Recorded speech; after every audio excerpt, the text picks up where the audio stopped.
I'm Tom Bradley, 61, retired teacher. Father's Day dinner, my daughter bought her father-in-law a $16,000 Rolex. She handed me $2.50 socks in a Dollar Tree bag.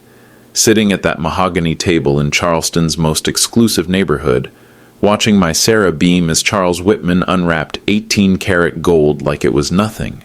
That hurt.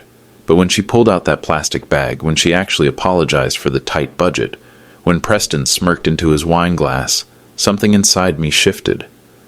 I'd taught high school for 35 years, raised Sarah alone after Linda died, sold our house to pay for her wedding to Preston, gave her everything. That night she called asking for $620,000. Investment opportunity, Dad, for the family business. The same family that valued me at $250. I said yes, but not the way she expected. Let me back up. Charleston teaches you about money. Old money whispers, new money shouts. No money apologizes. I was the apologizing kind. 35 years teaching American history at Westside High. Started at $26,000 a year, retired at $58,000. Linda and we made it work. Saturday night dinners at Applebee's felt fancy when you're splitting the check calculator. Sarah was our miracle baby. Tried for years before she came along. Spoiled? Maybe. But spoiled with love, not money. We didn't have money to spoil anybody. Linda used to joke that Sarah had champagne taste on a beer budget. She'll figure it out, Linda would say, watching 8-year-old Sarah arrange her dolls by hair color. Smart girls always do. Linda was right about the smart part. Sarah graduated summa cum laude from College of Charleston. Full scholarship, thank God, because we were already stretched thin with Linda's treatments. Cancer takes everything. Your wife, your savings, your plans.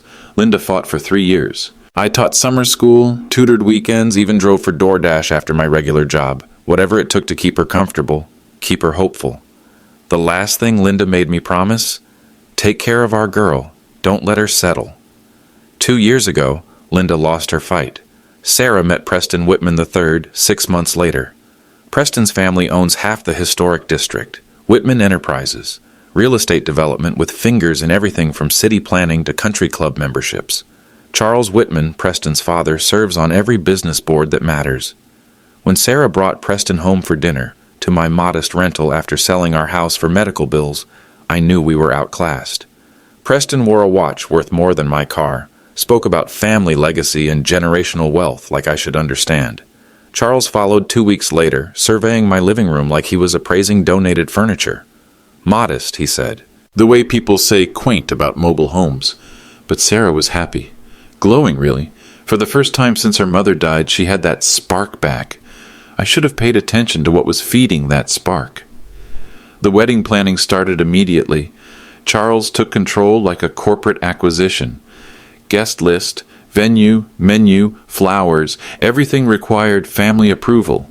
Sarah's ideas got adjusted. Her dress was too simple. Her flowers were too colorful.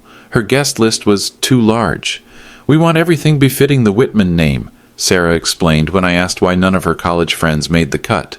The bill came to $48,000. Intimate affair, Charles said. Quality over quantity. I'd been saving for retirement, for emergencies, for Sarah's future. The house sale covered Linda's final expenses with $30,000 left over. My teacher's pension wouldn't start for 2 more years. Dad, you don't have to, Sarah said when I offered to pay. But I did have to. Linda made me promise. I liquidated everything. Teaching retirement fund, savings account, even sold Linda's engagement ring back to the jeweler. Just until we get established, Sarah promised. Preston's starting his own division at Whitman Enterprises. We'll pay you back everything. The wedding was beautiful. Charles made sure of that. I sat in the 3rd row. Family seating was reserved for immediate Whitman blood. Sarah looked stunning in her $5,000 dress. Preston looked proud in his custom tuxedo. I wore my only suit and tried not to think about the price tags. During the reception, Charles introduced me to his associates as Sarah's father, the educator. Like it explained everything they needed to know about my net worth. That was 2 years ago. Still waiting on that payback. But Father's Day? That was different. That was when I realized the Whitmans weren't just controlling Sarah's money. They were controlling Sarah.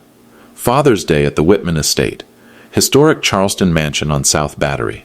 6 bedrooms, marble foyer, views of the harbor that insurance companies call Irreplaceable. Sarah picked me up at noon. New BMW. Preston's reward to himself for quarterly performance, she explained. You look sharp, Dad, she said, eyeing my khakis and polo shirt. I'd dressed up, even used starch on the collar. Thanks, sweetheart. You look beautiful. She did. Designer sundress, professional highlights, jewelry that probably cost more than my monthly rent. Charles is excited to celebrate with you, Sarah said, but her smile seemed rehearsed. The Whitman dining room could seat 20. Crystal chandelier, oil paintings of Confederate generals, wine cabinet displaying bottles older than my teaching career. Charles Whitman, 75, silver hair perfectly styled, commanded the head of the table like he was chairing a board meeting. Preston sat to his right, checking stock prices. Sarah placed me at the far end. Thomas, good to see you, Charles said, not standing. Enjoying the retirement life? Staying active, I replied. Teaching was honorable work, he continued. Not profitable, naturally, but honorable. Preston chuckled without looking up. Dinner was catered. Beef tenderloin, truffle potatoes, wine that probably cost more per bottle than I spent on groceries per month. Charles dominated conversation. Business acquisitions, political connections, country club politics. I listened, tried to contribute, mostly felt like furniture. Then came the gifts. Sarah has prepared some wonderful surprises, Charles announced, tapping his wine glass like a dinner bell. Sarah stood, nervous energy radiating. She pulled out an elegant wooden box. Rolex logo burned into the top. For you, Dad Charles, Sarah said, voice trembling with excitement, for being such an incredible example of success and leadership. Charles raised his eyebrows. Perfectly performed surprise. Inside, nestled in velvet, sat a Rolex Submariner. Steel case, ceramic bezel, bracelet that caught the chandelier light. Well, I'll be damned. Sarah, this is exceptional. Sarah beamed. Stainless steel Submariner. The jeweler said it's what leaders wear. Charles stood, embraced Sarah like she was his own daughter. This is extraordinary, darling. Truly exceptional. Preston nodded approval. Great choice, babe. Dad appreciates quality. Sarah practically glowed with pride. Then Charles settled back down, admiring his new timepiece. Remarkable craftsmanship, Sarah. This must have set you back. 16,500, Sarah said quickly. But you deserve the very best. $16,500. I kept my expression neutral, but inside something cracked. That was 8 months of my pension. 8 months. And now for your father, Charles announced, gesturing toward me like a game show host. My heart lifted slightly. Maybe this was all set up. Maybe she'd planned something meaningful for me, too. Sarah reached under her chair, pulled out a plastic Dollar Tree bag, white with red lettering, the kind they give you for free with any purchase. Sorry, Dad. Budget's super tight this month. Inside the bag, a pair of men's socks, black, still had the plastic tag attached, $2.50. The room went quiet. Charles's smile didn't waver, but his eyes sparkled with something that looked like amusement. Preston cleared his throat. Very practical. Sarah's cheeks flushed pink. I know they're not fancy, but you always complain about holes in your socks. I picked up the package, turned it over. $2.50. Made in Bangladesh. Cotton blend. Thank you, sweetheart, I said quietly. Very thoughtful. But inside, that crack became a chasm. $16,500 for Charles, $250 for Dad. I sat there, holding my Dollar Tree socks, watching Charles model his Rolex for Preston's camera, watching my daughter bask in their approval like a dog performing for treats. Linda's voice echoed in my memory. Don't let her settle. But who was settling here? Sarah or me? Dinner continued. Dessert came and went. Conversation flowed around me like water around a pier piling. Excellent choice on the Rolex, Sarah, Charles said, adjusting the bracelet. Shows real understanding of value. I wanted something worthy of you, Sarah replied. Mission accomplished. This piece will hold its value beautifully. Unlike teachers, apparently. I excused myself early. Long drive back. Sarah walked me to the door, hugged me goodbye. Thanks for understanding about the gift, Dad. Money's really tight right now with Preston's business expansion. Of course, sweetheart. I understand. I didn't understand, not yet, but I was about to. The call came at 9:45 that night. Dad, hey, sorry to bother you so late. No bother, Sarah. What's up? Well, remember how I mentioned Preston's business expansion? Here we go. Charles had this brilliant idea. You know how you always taught me about investments and planning for the future? I'd taught her about compound interest and modest savings, hardly Gordon Gekko territory. The family business is expanding into luxury hospitality, historic properties around Charleston. Charles thinks it's a gold mine opportunity. Sounds ambitious. Dad, they want to include me. Make me a partner. But I need to bring in capital to show I'm serious about the investment. My stomach dropped. How much capital, Sarah? $620,000. I sat down hard. That's substantial money, sweetheart. I know, but Dad, this is my chance. My chance to really be part of something significant. Charles says family members who invest get equal partnership status. $620,000. I had $185,000 in savings, everything left after Linda's treatments, the wedding, starting over. Sarah, that's nearly everything I have. I know it's a big ask, but it's an investment, not a gift. The business plan shows returns within 18 months. Charles showed me the projections. Of course he did. Can I think about it? Absolutely. But Dad, don't take too long. Charles says these opportunities move fast in Charleston's development market. After hanging up, I sat in my small living room, staring at those Dollar Tree socks. $250 for Dad. $620,000 for the family business. Something inside me shifted. Again. But this time, it wasn't heartbreak. It was resolve. I couldn't sleep. 3:15 a.m. found me sitting at my kitchen table, sorting through old files. Bank statements, medical bills, Sarah's school pictures from kindergarten through graduation. Evidence of a life built on sacrifice. Linda and I married young, 22 and 23, straight out of college. I started teaching immediately. She worked as a dental hygienist until Sarah was born. Our first apartment, 700 square feet, window air conditioner, neighbors who practiced drums at midnight. But we were happy. Building dreams on teacher's salary requires patience. Someday we'll have a real house, Linda would say, circling listings in the Sunday paper, with a garden and a front porch. We saved for 9 years. Every dollar counted. Vacations meant state parks. Date nights meant rental movies. New clothes came from clearance racks.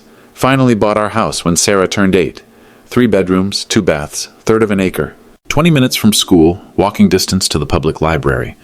Mortgage payments stretched our budget, but Linda said dreams required stretching. I worked extra jobs every year.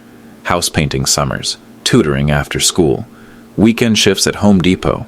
Whatever brought in additional income. Sarah's childhood wasn't wealthy, but it was wealthy with attention. I helped with homework every night. Linda volunteered for every school activity. We attended every concert, every play, every parent-teacher conference. When Sarah wanted gymnastics lessons, $50 a month we couldn't afford. I started tutoring 3 extra kids after school. When she wanted to join travel softball, $300 for equipment, gas money for tournaments across 4 states. I delivered pizzas on weekends for 8 months. When she earned the lead in the high school musical but needed voice lessons for college auditions, $75 an hour, twice a week, I sold my golf clubs and picked up grading AP essays online. Dad, you don't have to do all this, teenage Sarah would say. Yes, I do, I'd reply. That's what fathers do. Linda's cancer changed everything. Stage 2 breast cancer, diagnosed at 46, surgery, chemotherapy, radiation, experimental treatments not covered by teacher's insurance. I took family leave, used up sick days, worked part-time while Linda fought full-time. Medical bills arrived like hurricanes, $70,000, $100,000, $130,000. I refinanced the house twice, maxed out credit cards, started a GoFundMe that raised $4,200 from teaching colleagues who barely had money themselves. Sarah was starting her senior year of college. Full scholarship, but living expenses still hit our budget hard. I can drop out, she offered. Get a job. Help with Mom's bills. Absolutely not, Linda said from her hospital bed. You finish school. That degree is your ticket to better. Linda fought for 3 years. I fought alongside her. Sold my truck. Bought a used Honda.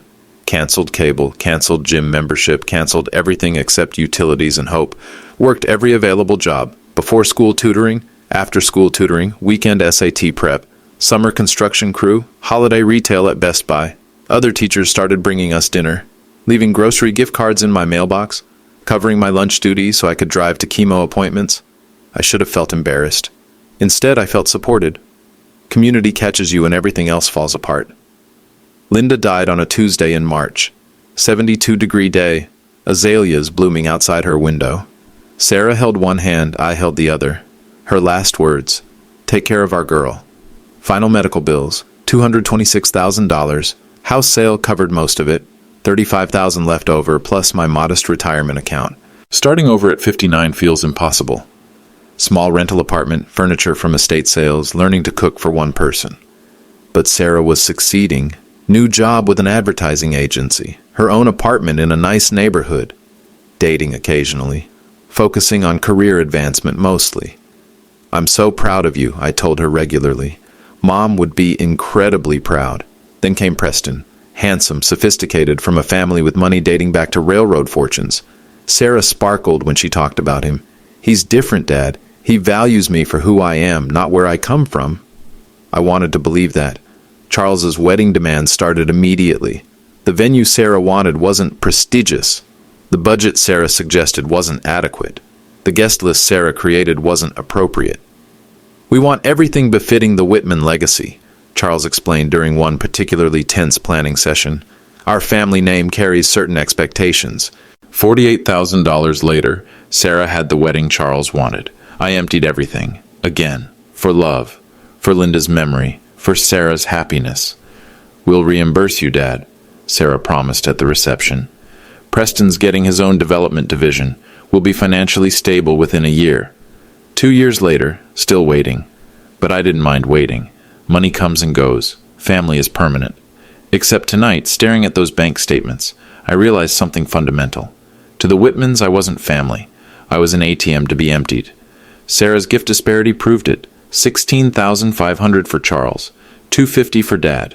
The investment request confirmed it. $620,000, nearly everything I had left.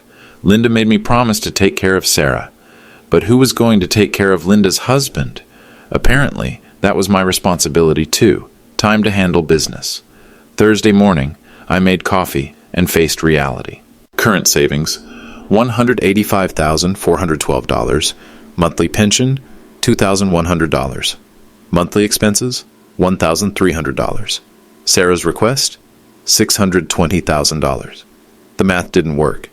Even if I gave her everything, it wouldn't cover the investment. But that wasn't really the issue, was it? The issue was bigger than mathematics. I called my credit union first. "Mr. Bradley, good morning. How can we assist you?" "I need information about asset protection strategies." "Asset protection?" "I'm being pressured into a large investment. I want to understand how to protect my retirement funds if things go sideways." 50 minutes later, I had appointments with 3 different financial planners. Next call, legal aid office. "I need advice about family financial pressure and potential elder financial exploitation." "Are you being threatened, sir?" "Not threatened, manipulated." The intake coordinator scheduled me with an attorney specializing in family financial protection. Then I did something I hadn't done in years. I researched like an educator. Whitman Enterprises, LLC, founded 1986. Charles Whitman, President. Preston Whitman III, Vice President of Development. Public records revealed interesting patterns. Multiple property acquisitions funded by family investment partnerships. Limited liability protection for the Whitmans. Full financial exposure for outside investors. I found 4 newspaper articles about families who'd lost money investing with Whitman Enterprises, hospitality projects that never opened, historic renovations that went over budget by 400%. The Better Business Bureau file made for sobering reading, but the most interesting discovery came from Sarah's social media. Photos from the past 2 years told a clear story. Sarah at business dinners wearing designer suits. Sarah at country club events with 7-course meals. Sarah touring European properties on research trips. Pictures of a lifestyle funded by someone else's money. The comments were illuminating too. Charles's associates. Sarah fits right in, and perfect addition to the organization. Preston's friends. Lucky guy. And she's learning fast. Sarah's old friends. The ones who didn't make the wedding invitation list. Wow, impressive, and living large. But the most revealing comment came from Sarah herself, under a photo of her wearing expensive jewelry at last week's business gala. "Grateful for my Whitman family's guidance and opportunities," Sometimes dreams require new directions. Whitman family, not blended family. Whitman family. I saved screenshots of everything. Friday afternoon, I met with Elizabeth Morrison, attorney specializing in elder financial protection. Tell me about your situation, Mr. Bradley. I laid out the facts, the wedding funding, the gift disparity, the investment pressure. How much time pressure are you under? Sarah said not to take too long. These opportunities move quickly. Elizabeth nodded. Classic pressure tactic. How much contact do you have with your daughter outside her husband's family circle? Very little. Most conversations happen at family gatherings. And those gatherings happen where? The Whitman estate. On their territory, with their witnesses. I hadn't considered it that way, but she was right. Mr. Bradley, what you're describing matches a pattern we see increasingly. It's called financial isolation, gradually separating a target from their money while maintaining the appearance of normal family relationships. You think Sarah is deliberately manipulating me? I think Sarah is being manipulated and you're secondary damage. That perspective hit differently. What are my options? Several. First, you can protect your assets through legal trusts and strategic transfers. Second, you can document everything for potential future legal action. Third, you can create a situation where the manipulation becomes visible to your daughter. How do I accomplish that? You give them exactly what they're asking for, but not the way they expect. Elizabeth explained the strategy. I would liquidate assets exactly as requested, but instead of giving cash to Whitman Enterprises, I would establish an educational foundation in Linda's memory. I would transfer ownership of my assets to the foundation, making myself a trustee with restricted access. If they're legitimate business partners, they'll respect your decision to invest through a foundation. If they're manipulating your daughter for financial gain, they'll reveal their true intentions immediately. And Sarah? Your daughter will witness their reaction clearly. Sometimes truth requires contrast. I left Elizabeth's office with a strategy, and for the first time in years I felt like I was educating again. Time to design a lesson plan the Whitmans would never forget. Monday morning I called Sarah. Dad, good morning. Have you considered the investment opportunity? I have. I'm ready to move forward. Really? Oh, Dad, that's fantastic. Charles will be so pleased. I'll need several days to liquidate assets and handle the legal paperwork. Of course. Should I have Preston prepare the investment documents? That won't be necessary. I'm handling this through my estate attorney. Professional due diligence. Brief pause. Oh, okay. Charles might want his legal team to review everything. Absolutely. Transparency is essential. I could hear the smile in her voice. Dad, you have no idea what this means to our family. Our family. Interesting phrasing. Tuesday, I met with Elizabeth Morrison again. This time, I brought copies of everything. Bank statements, the Whitman Enterprises research, screenshots of Sarah's social media. Ready to proceed, Mr. Bradley? Ready. First step, establishing the Linda C. Bradley Educational Foundation. Purpose, providing college scholarships for children from working-class families. Initial funding, $160,000 from my savings account.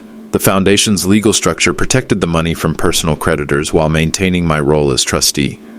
I could authorize distributions, but only for educational purposes. The remaining $25,000 stayed in my checking account, enough to live on for several months, but nowhere near Sarah's investment target. Step 2. Transferring my rental lease to the foundation. I'd been planning to downsize anyway. Now the foundation would handle my housing costs, with me paying modest rent to the foundation. Step 3. Updating my will. Everything to the Linda Bradley Foundation. Nothing to Sarah. Elizabeth filed everything Wednesday morning. By Thursday, my financial profile looked completely different. On paper, I owned almost nothing. In reality, I controlled a foundation worth nearly $200,000. Friday afternoon, Sarah called again. Dad, I'm getting so excited. Charles wants to schedule a signing ceremony. He believes we should celebrate the family investment appropriately. That sounds wonderful, sweetheart. Preston has the documents prepared. They're projecting 15% returns in the first year alone. Impressive projections. So when can you transfer the funds? Here we go. Sarah, I've restructured everything through the Linda Bradley Educational Foundation. It's a beautiful way to honor your mother's memory while making this investment. Long pause. I'm sorry, what? I established an educational foundation in Mom's name. The investment will flow through the foundation, ensuring proper oversight and tax benefits. Dad, I don't think that's what Charles had in mind. Why not? It's still my money, just properly structured for this type of investment. Another pause, longer this time. Can you hold on? I need to discuss the legal implications with Preston. Of course, sweetheart. I waited 20 minutes. When Sarah returned, her voice sounded different, sharper. Dad, Preston says foundations make things unnecessarily complicated. He thinks it would be better to keep this simple. Direct investment, like we originally discussed. What's complicated about transparency and proper documentation? It's not that. It's just the timeline. Foundation transfers take longer to process, and this opportunity is time-sensitive. How time-sensitive? Charles needs commitment by Monday. That's remarkably convenient. What? Nothing, sweetheart. Let me talk to my attorney about expediting the foundation transfer. Actually, Dad, could you just withdraw the money from the foundation? Handle this the normal way? Interesting request. Withdraw it? You know, reverse the foundation thing. Preston says you can probably just undo it. Sarah, that's not how legal trusts work.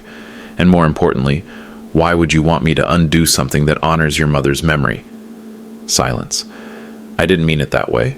Of course I want to honor Mom. It's just this business opportunity is really important to Preston's career advancement. More important than honoring your mother? Dad, that's not fair, isn't it? More silence. Can I call you back? Of course. She didn't call back Friday or Saturday. Sunday afternoon, Charles called instead. Tom, afternoon. Sarah asked me to reach out about this foundation situation. No, Mr. Bradley. No pleasantries. Straight to business. Charles, what can I help you with? Look, I appreciate what you're trying to do with Linda's memory. Very touching gesture. But this deal needs liquid capital. Foundation restrictions will complicate the timeline. Liquid capital? You know what I mean. Clean transfer. No legal complications. Charles, are you asking me to dissolve my wife's memorial foundation for a business deal? I'm asking you to be practical. This is a once-in-a-lifetime opportunity for Sarah, for all of us. What's the opportunity specifically? Luxury hospitality development. Historic Charleston properties. I've been planning this expansion for 3 years.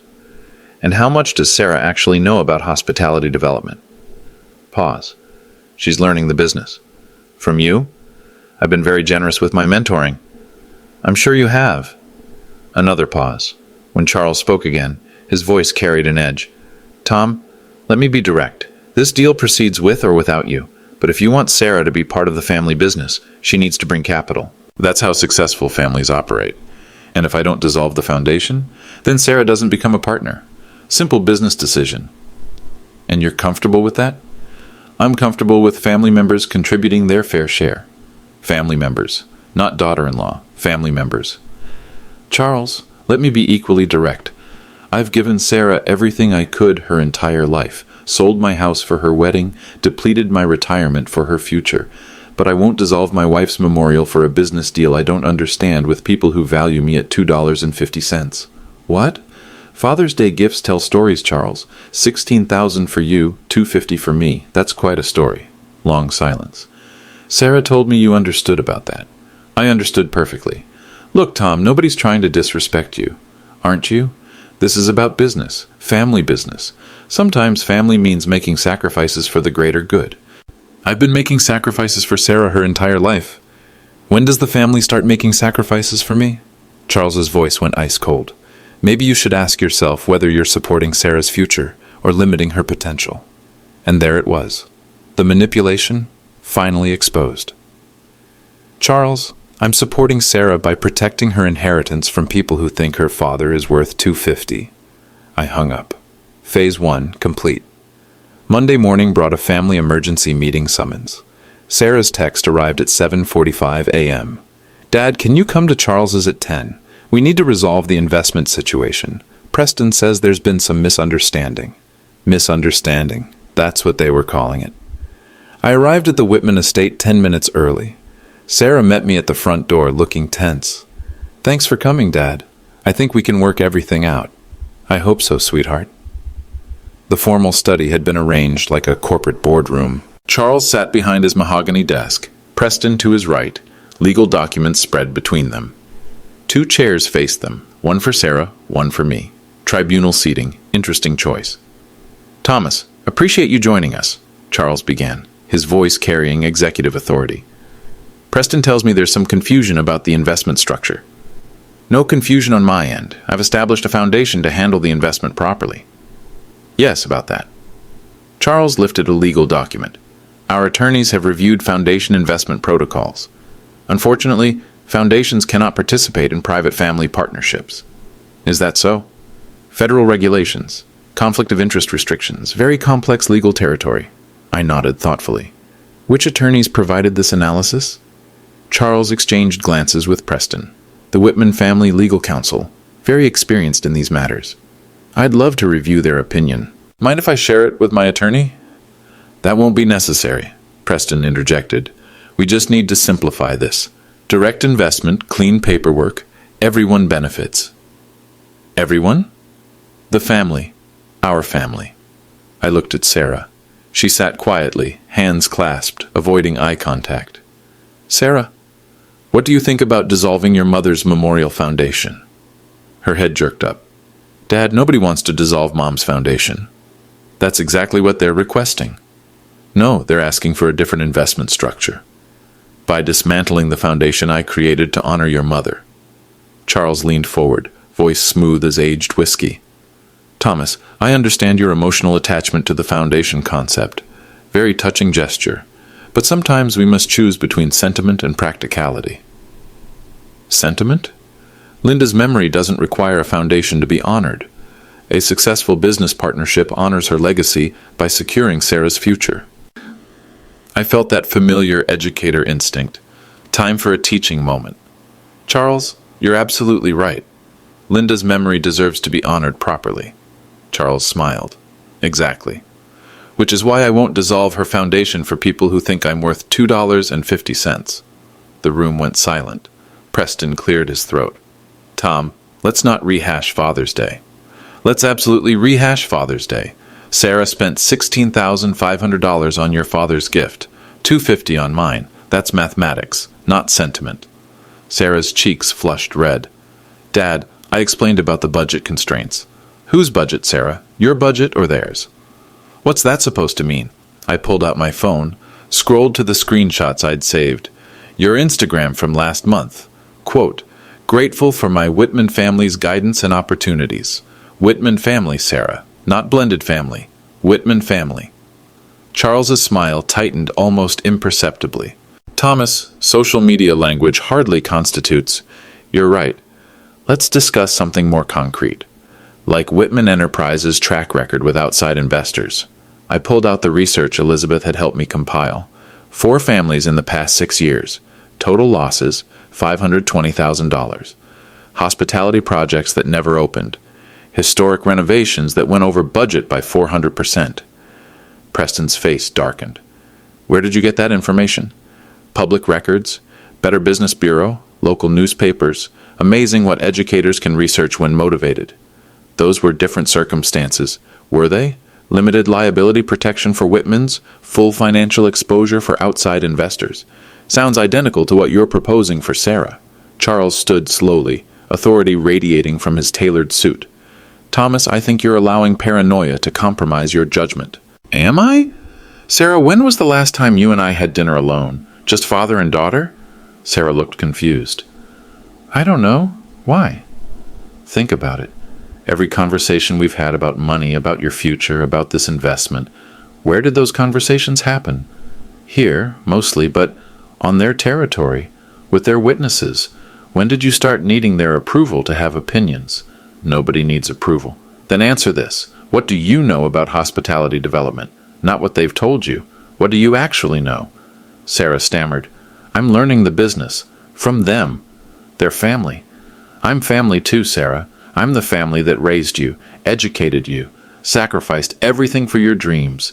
But somehow I'm worth $250 while virtual strangers get $16,000. Charles's voice cut through like a blade. Thomas, you're being deliberately provocative. I turned to face him directly. Charles, let me be clear. You've spent 2 years isolating my daughter from her history, her values, and her father. You've convinced her that money equals love and status equals worth. You've taught her to be ashamed of the man who raised her. That's absolutely not. But here's what you didn't count on. I taught high school for 35 years. I know manipulation when I see it. I know pressure tactics. And I know when students are being exploited by people who don't have their best interests at heart. Preston slammed his hand on the desk. Enough! This is ridiculous. You're right, Preston. It is ridiculous. It's ridiculous that you think I'd hand over my life savings to people who can't show basic respect for Sarah's father. This is about business, not respect. Everything is about respect. 16,000 versus 250, that's respect, quantified. I stood up, looked directly at Sarah. Sweetheart, I love you. I will always love you. But I won't be disrespected by people who think your father is disposable once his money runs out. Dad, please.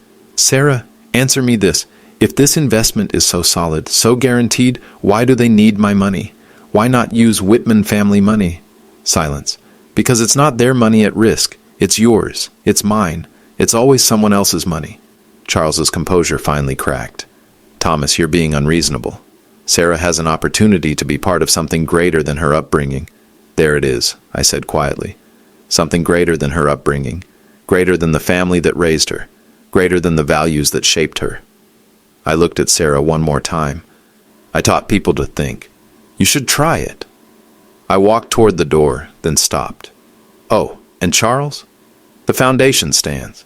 Linda's memory deserves better than this. I left them sitting in their perfect study with their perfect legal documents and their imperfect intentions. Outside, my hands were shaking. But for the first time in years, I felt like myself again. 4 days of silence. No calls, no texts, no contact from Sarah. Thursday afternoon, Elizabeth Morrison called with interesting news. Mr. Bradley, you might find this amusing. The Whitman family attorneys contacted our office this morning. About what? They want to explore legal options for compelling foundation dissolution. I laughed out loud. Can they do that? Absolutely not, but their attempt tells us everything we need to know about their intentions. Which are? They never wanted a legitimate investment partnership. They wanted access to your cash with minimal legal oversight. What happens now? Now we wait. Pressure tactics work best when the target feels isolated. You've demonstrated that you won't be isolated or pressured. They'll need a different approach. Friday evening, that different approach arrived in the form of Sarah at my door. She looked exhausted, worn down. Designer clothes couldn't hide the stress lines around her eyes. Dad, can we talk? Of course, sweetheart. Come in. She sat on my second-hand couch, twisting her wedding ring, a nervous habit from childhood. I've been thinking about what you said, about the investment, about respect, about everything. And I need to ask you something, and I need you to be honest. Always. Do you think Preston's family is using me? Direct question. No deflection. Good sign. What do you think, Sarah? I asked you first. Yes, I think they're using you to access money they don't want to risk themselves. She flinched like I'd struck her. That's a terrible thing to say about my husband's family. Is it untrue? Long pause. I don't know anymore. What changed your mind? Wednesday night, Charles called me. He was furious about your foundation. He said if you wouldn't cooperate, maybe it was time I started thinking about what kind of relationship I wanted with my father versus what kind of future I wanted with my husband. He asked you to choose. Not in those words, but yes. And I told him I needed time to think. He said time was a luxury we couldn't afford. The investment opportunity was closing Friday. Today. But Dad, here's the thing. When I asked Preston to show me the actual business plan, the property assessments, the financial projections, he said that level of detail wasn't necessary for family members. Family members trust each other, right? That's what he said. But you taught me to read contracts before signing them. You taught me to ask questions. You taught me to think. There it was, Linda's voice coming through Sarah's words. So what did you do? I went to the library, used their computers, researched Whitman Enterprises independently. My chest tightened. What did you find? The same things you found, probably. Previous investors who lost money, projects that never materialized, legal complaints that were settled quietly. How do you feel about that? Sarah's voice cracked. Stupid, used, angry. At me, at myself. for letting them convince me that asking questions meant I didn't trust them. She started crying then. Quiet tears, the kind that come with genuine pain. Dad, I'm so sorry. About Father's Day, about the investment pressure, about everything. I moved to sit beside her. Sweetheart, no, let me finish. I've been a terrible daughter, ungrateful, disrespectful. They convinced me that appreciating their lifestyle meant diminishing yours. What do you mean? Charles used to say things like, Sarah's so refined now, or what a remarkable transformation from her modest beginnings. He made it sound like a compliment, but it was really about being embarrassed by where I came from. Where you came from is nothing to be embarrassed about. I know that now, but they're very skilled at making you forget. She wiped her eyes with the back of her hand, another childhood gesture. Dad, can I tell you something that's been eating at me? Anything. The Rolex? I didn't buy it with my money. My stomach dropped. What? Charles took me shopping. Said it would mean so much to receive a thoughtful gift from his daughter-in-law. He handed me his business credit card and told me exactly what to buy. And the socks? I bought those myself, with my own money. Charles said I shouldn't spend too much on your gift because you wouldn't appreciate anything expensive anyway. The manipulation was even deeper than I'd realized. Sarah, why are you telling me this now? Because Wednesday night after Charles's ultimatum phone call, I found something. She pulled out her phone, scrolled to a document photo. Preston left his laptop open. Email correspondence with Charles about their Sarah project. She handed me the phone. The email thread made my blood run cold. Charles to Preston, dated 8 months after their wedding. Phase 1 complete. Sarah successfully distanced from father influences. Ready for Phase 2 financial isolation. Preston to Charles, dated last month. Bradley asset assessment complete. Approximately $185K available. Recommend timeline pressure for maximum psychological effect. Charles to Preston, dated last week. Father's Day gift disparity worked perfectly. Bradley now isolated from family decision-making. Execute investment request immediately. I handed the phone back, feeling sick. They planned this entire thing. From the beginning, Dad, the wedding expenses that depleted your savings, Charles knew exactly how much you had. The social isolation, they tracked every interaction between us. The investment pressure, they calculated it down to the dollar. Sarah, I'm so sorry. For what? For not protecting you better, for not seeing this sooner. Dad, they're professionals at this. I lived with them for 2 years and didn't see it until this week. We sat in silence for a moment. What happens now? I asked. I don't know. I can't go back to that house tonight. I can't face Preston knowing what I know. You can stay here as long as you need. What about your foundation? Your money? The foundation is safe. Your mother's memory is safe. And you're safe. That's what matters. I need to leave Preston. Are you sure? Dad, how can I stay married to someone who helped manipulate me into betraying my own father? Divorce is complicated, sweetheart. So is living with liars. She was right. Linda would be proud. What do you need from me? Help me figure out how to untangle from their finances without losing everything. Help me remember who I was before I became who they wanted me to be. I can do that. And Dad? Yes? Thank you for not giving them your money. Thank you for protecting Mom's foundation. Thank you for being my father, even when I forgot how to be your daughter. That's what fathers do, sweetheart. That's what fathers do. Sarah slept on my couch that night. First time she'd stayed over since college graduation. I woke up early, made coffee, watched her sleep. She looked younger somehow, less polished, more like the girl who used to help me grade papers at the kitchen table. When she stirred around 8, I had pancakes waiting, her favorite breakfast from childhood. You remembered, she said, voice still thick with sleep. I remember everything about you, sweetheart. We ate in comfortable silence. No pressure to talk, no agenda to push, just father and daughter sharing breakfast. Dad, can I ask you something? Always. How did you know? About the manipulation, I mean. What made you suspicious? I set down my coffee cup, thought carefully. Honestly, it wasn't one thing. It was patterns. What kind of patterns? You stopped asking my opinion about things. You stopped sharing details about your life. You started apologizing for your background instead of being proud of it. I didn't realize I was doing that. That's how sophisticated manipulation works. It feels like your own choices. She nodded, picking at her pancakes. Charles used to say things like, Sarah's so polished now, or what remarkable growth we're witnessing. It sounded supportive, but it implied your previous life was inadequate. Exactly. And when you're surrounded by luxury, it becomes easy to believe that's the only way to be valuable. I refilled our coffee cups, choosing my next words carefully. Sarah, I need you to know something. I'm not angry with you. You should be. No, I shouldn't. You were manipulated by experts, people who made a project out of isolating you from your support system. But I chose to believe them, because they made believing them the path to belonging. That's human nature. She started crying again, quietly. I miss Mom. Me too, sweetheart.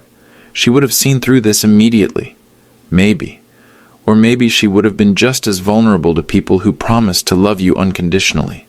Do you think Preston ever loved me, or was it always about the money? Hard question. I chose honesty over comfort. I think Preston loved the idea of you. Young, beautiful, grateful, manageable. But love means accepting someone completely, including their history and their family.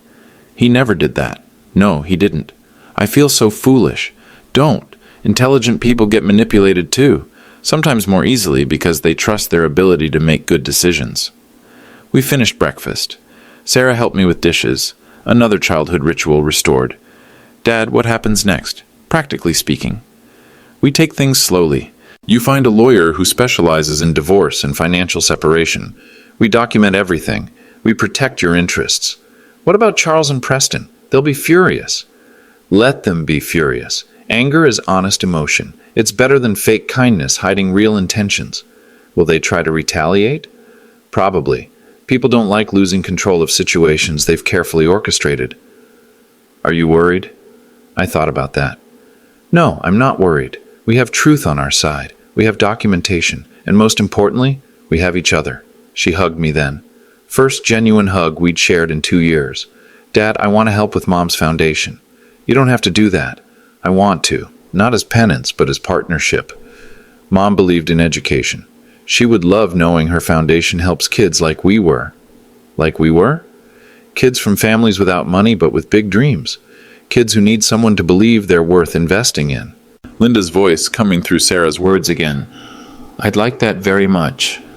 And Dad? Yes? Next Father's Day, I'm buying you something better than socks. I laughed. What did you have in mind? Time together, just us. No audience, no agenda, no performance required. That sounds perfect. And Dad? Yes, sweetheart? Thank you for teaching me to think, even when I forgot how. That's what teachers do. We plant seeds and trust them to grow when the conditions are right. The conditions are right now. Yes, they are. Outside, Charleston morning light streamed through my small apartment windows. Not mansion light, but honest light. Enough light to see clearly. 1 year later, Sarah's apartment sits 4 blocks from mine. Nothing fancy, but it's hers. Furnished with pieces she chose. Decorated with photos that tell her real story. The divorce finalized 9 months ago. Preston fought for spousal support, claiming he'd become accustomed to a certain lifestyle. Sarah's attorney had a field day with that argument. The judge was particularly interested in the email evidence of financial manipulation. Preston ended up paying Sarah's legal fees. Charles sent one letter after the divorce papers were filed. 4 paragraphs of disappointment about Sarah's lack of gratitude and poor judgment. Sarah framed it as a reminder of what manipulation looks like in writing.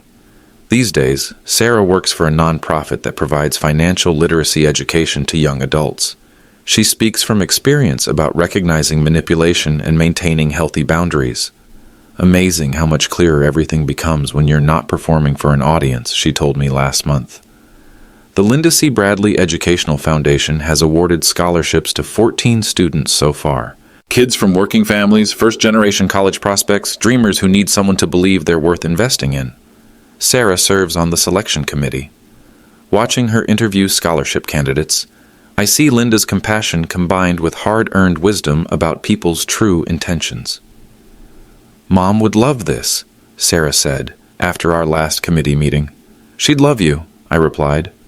The real you. I still teach occasionally. Substitute work at the high school, tutoring kids who need extra help, guest lectures about recognizing financial manipulation for the community college. Retirement is different than I imagined. Less golf, more purpose. Father's Day this year came with no Rolex ceremonies or plastic bags. Sarah and I drove to Kiowa Beach, spread a blanket on the sand, shared barbecue from a paper plate. "This feels more like us," she said, watching dolphins surface offshore. "This is us." We talked about Linda, about the scholarship recipients, about Sarah's new relationship with a teacher named James, who thinks her father's profession is admirable rather than embarrassing. "Different kind of man," she explained. "Better kind? Real kind." As the sun set, Sarah pulled out a small wrapped package. "Your Father's Day gift." Inside, a simple watch. Not Rolex expensive, but quality made. The inscription read, "To Dad, who taught me that respect can't be bought. Love, Sarah." "Perfect timing," I said, checking the new watch against the old one. "Perfect teacher," she replied. That evening, walking back to our cars, Sarah asked a question that had been building for months. "Dad, do you think you'll ever trust my judgment about relationships again?" "I trust your judgment now more than ever." "Why?" "Because it's been tested. You've seen manipulation up close, recognized it, and walked away from it. That takes real strength. And real teaching. The best teaching happens when students are ready to learn." "When did you know I was ready?" "When you started asking your own questions instead of accepting their answers." We hugged goodbye in the parking lot. No audience, no performance, no agenda except love. Driving home to my small apartment, I thought about Linda's final request. Take care of our girl. Mission accomplished. But more than that, our girl learned to take care of herself. That's the real victory. Dignity doesn't require drama. Respect can't be bought. And family means people who value you for who you are, not what you have. Sometimes the best gift you can give someone is the truth, even when it hurts.